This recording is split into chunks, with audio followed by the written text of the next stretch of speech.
ඔබට ආශිර්වාද ලත් දවසක්. 1 කොරින්ති 2 පරිච්ඡේදයේ 12 වෙනි පදයේ කියනවා, නමුත් දෙවියන් වහන්සේ විසින් අපට දෙන ලද දේ අප විසින් දැනගන්නා පිණිස ලෝකයේ ආත්මය නොව දෙවියන් වහන්සේගෙන් වූ ආත්මය ලැබීමුව.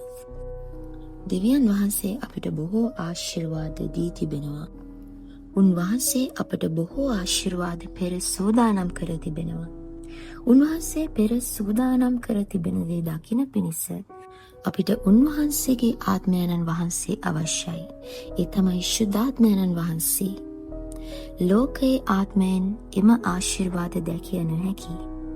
ඉතින් අද දවසේ අපි අප වෙතට ශුද්ධාත්මයන්න් වහන්සේ දීම සමරන මේ මොහොතේ දෙවියන් වහන්සේ ඔබට දක්වා තිබෙන කරුණාව තේරුම් ගන්නා පිණිස ශුද්ධ ආත්මයන්න් වහන්සේව ඔබ තුළට ලබා ගන්න අපි ආඥා කරමු. ස්වර්ගික පියාණනි, ඔබ වහන්සේට ස්තුතියි. ඔබ වහන්සේගේ පුදුමාකාර වූ සැලසුම් සහ ආශිර්වාද ඔබ වහන්සේ මා වෙනුවෙන් පෙර සූදානම් කර තිබෙන නිසා. ඔබ වහන්සේට ස්තුතියි ඔබගේ ශුද්ධ ආත්මයන්න් නිසා. ඔබ වහන්සේ මට පෙර වෙන් කළ සියලු දේ දකින පිණිස මට උපකාර කරන්න ස්වාමිනී. යේසුස් කියන බලවන්ත නාමයෙන් ආමේන්.